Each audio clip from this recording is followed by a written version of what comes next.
Hello students, good evening to all of you. So here I'm going to discuss some of the examples of work and energy class 9. So let's start with question number 11.11. So in this video I'm going to discuss up to 11.6 problem. So 11.1 कुछ इस तरह से है. Force of 5 Newton is acting on an object. The object is displaced through 2 meter in the direction of the force. So there is some figure given in the NCERT there. So basically simply you have a object और उसके ऊपर आपने force लगाया है 5 Newton का. Force is being applied uh, in the direction of the object is displaced in the direction of the force. If force acts on the object all through the displacement, then work is. So simply work का formula है, work is basically FD cos theta. So body is being displaced in the direction of force. So theta is 0 degree. So we can simply write it as work is equal to FD because cos 0 degree is 1. So force is 5 Newton and displacement is 2. So work का answer आ जाएगा 10 joule. So 10 joule is the answer for this problem.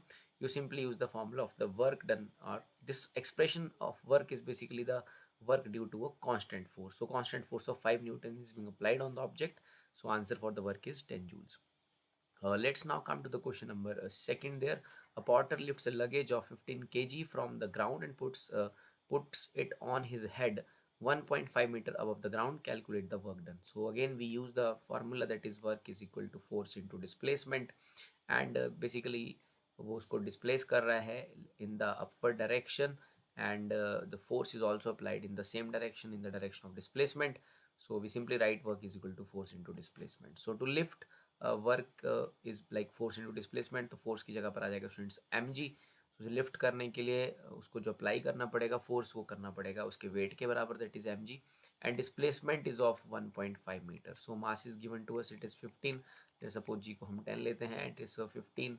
Like 1.5 को मैं 15/10 लिख सकता हूँ. सो 15 ज़ा 225 joule. So in this problem you have to again calculate the work.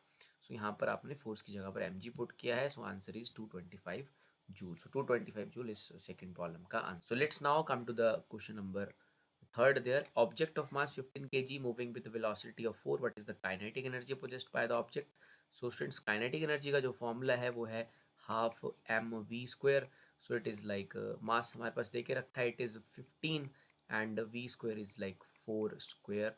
So यहाँ से हम सॉल्व कर सकते हैं. So it is 15 into 4 multiplied by 4 divided by 2. So 2 2 4 हो जाएगा.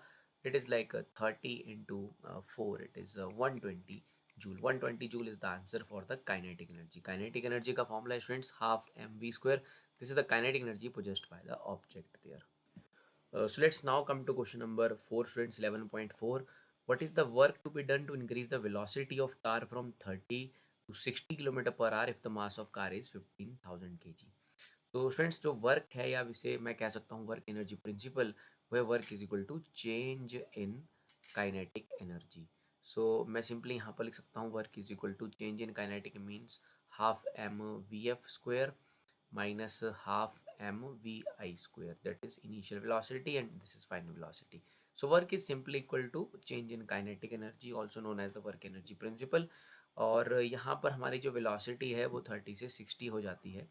एंड बाकी ये हमारे पास लाइक SI सिस्टम में नहीं दिया है, इसे हम कन्वर्ट कर लेंगे 30 किलोमीटर पर आवर को कन्वर्ट कर लेंगे स्टूडेंट्स मीटर पर सेकंड में पहले. तो इट इज़ लाइक 30 इंटू 5/18 से मल्टीप्लाई करके आप डायरेक्ट जो है इसे मीटर पर सेकंड में कन्वर्ट कर सकते हैं. सो आप इसे सिंपली मल्टीप्लाई कर सकते हैं. I hope it is like 30 multiplied by 5, it is being divided by 18 there. So यहाँ से डिवाइड करने पे आंसर आ रहा है 8.33. तो जो वेलोसिटी है सबसे पहले उसे मीटर पर सेकंड में कन्वर्ट कर लीजिए. इट इज़ 8.3 मीटर पर सेकंड. दूसरा वेलोसिटी है स्टूडेंट्स, इट इज़ लाइक 65/18. सो ये बेसिकली हमारे पास आ जाएगा ऑलमोस्ट, इसका बेसिकली इसका डबल आ जाएगा. सो इट इज़ लाइक 60, मैं पूरा मल्टीप्लाई कर लेता हूँ, 60 into 5 and it is being divided by 18. So exactly जो वैल्यू आ जाएगा 16.66 आ जाएगा. सो it is like 16.66. So again हमने इसको भी कन्वर्ट कर लिया वेलोसिटी को मीटर पर सेकंड में. Now the mass of car is also given to us.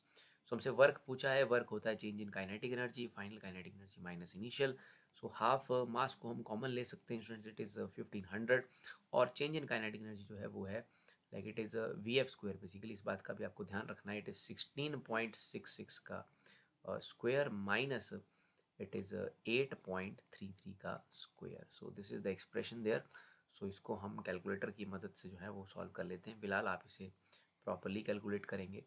So it is 16.6 जो है वो मल्टीप्लाई करने पे आ जाएगा 16.66 इंटू 16.66, ये हमारे पास वैल्यू बनेगी 277। सो मैं यहाँ लिख लेता हूँ 277, इट इज़ 277.55 एंड ये हाफ और 1500 हमारे पास है, इसे मैं 750 राइट कर सकता हूँ।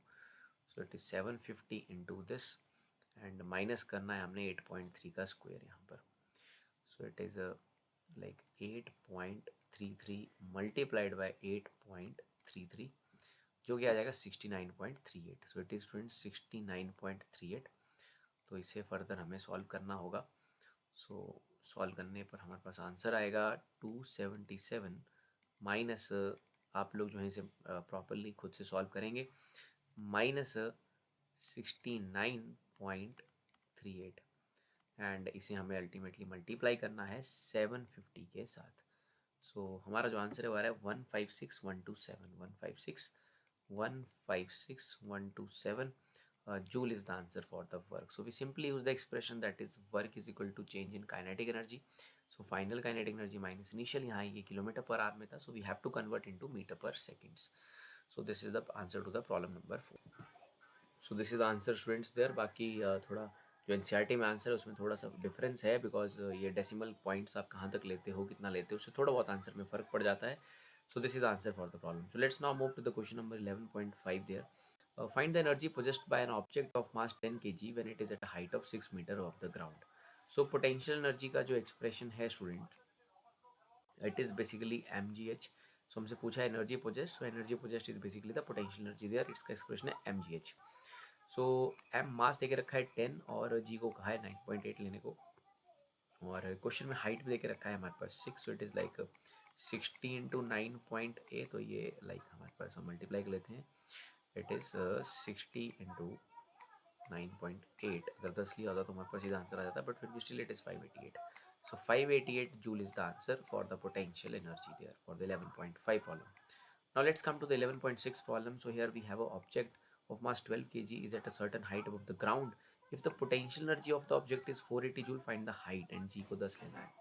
तो अगेन यहाँ पर हमारे पास पोटेंशियल एनर्जी का फॉर्मूला इस्तेमाल होगा students, it is mgh। Potential energy दे के रखा है 480, mass of the body is also given 12 and g की वैल्यू को 10 लेना है, हमसे सिंपली हाइट पूछी जा रही है। सो ये जीरो से जीरो जो है कैंसिल हो जाएगा स्टूडेंट्स, एच की वैल्यू आ जाएगी 48/12, so it is basically 4। So 4 metre is the answer for the height. So हमसे हाइट पूछा गया था, सो इट इज़ 4 मीटर।